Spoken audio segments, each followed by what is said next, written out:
Төре Делюкс шипажайының люкс бөлмесіне обзор жасайтын боламыз, құрметті оқырмандар.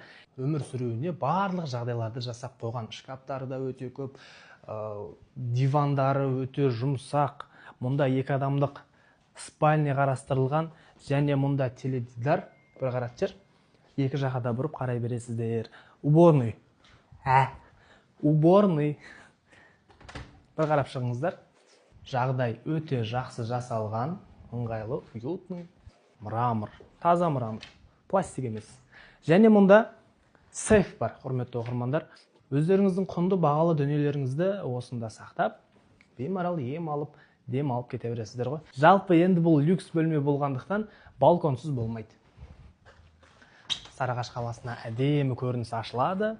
Тағы да толық ақпарат білгілеріңіз келсе, комментарийға жазыңыздар. Біз сіздерге Төре Делюкс санаториясындағы бүткіл ақпараттарды беруге дайынбыз.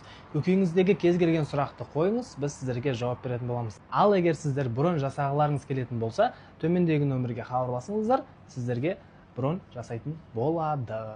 Құрметті оқырмандар, алдымыз жаз болғандықтан ескертеміз. Орындар саны өте шектеулі. Үлгеріңіз, ем алыңыз, дем алыңыз. Осындай балконда Сарыағаш қаласының ең әлемге әйгілі жеріне қарап, ем алып, дем алып кетесіздер ғой. Жалпы бұл Төре Делюкс санаториясы. Сіздермен бірге мен Рекең.